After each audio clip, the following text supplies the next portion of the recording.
అందరికీ నమస్కారం. శ్రీమాత్రే నమః. ఈ వీడియోలో చూపిస్తున్నటువంటి దేవాలయం వచ్చేసి పల్నాడు డిస్ట్రిక్ట్‌లో ఉన్నటువంటి దాచేపల్లి గ్రామంలో ఉన్న శ్రీ వీరలంకమ్మ తల్లి దేవస్థానం. ఏప్రిల్ 25 నుంచి 30 వరకు జరిగే అమ్మవారి యొక్క 25వ వార్షిక తిరునాళ్ల మహోత్సవంలో భాగంగా 29వ తారీఖున అమ్మవారికి బోనాలు జరుగుతాయి. ఆ రోజు ఉదయం 10 గంటలకు అమ్మవారికి మహా కుంభకూటి నైవేద్యం సమర్పించడం జరుగుతుంది. ఈ యొక్క ప్రసాదాన్ని ఎవరైతే స్వీకరిస్తారో వాళ్ళకి సంతానం లేని వాళ్ళకి సంతానం, ఆరోగ్యం లేని వానికి ఆరోగ్యం కలుగుతుందని చెప్పి ప్రగాఢ విశ్వాసం.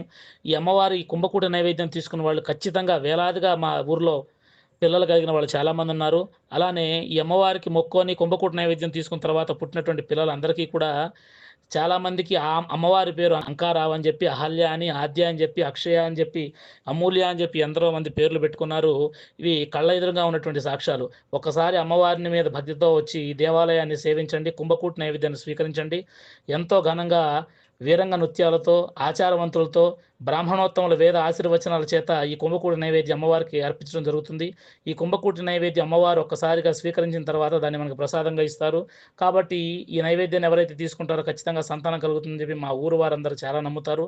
కాబట్టి ఎవరైతే సంతానాపేక్షతో ఉన్నారో, ఇంకా అలానే అనారోగ్యంతో ఉన్నారో దాచేపల్లి విచ్చేసి అమ్మవారి యొక్క దర్శనం చేసుకొని కుంభకూటి ప్రసాదాన్ని తీసుకొని వెళ్ళవలసిందిగా కోరుకుంటున్నాను.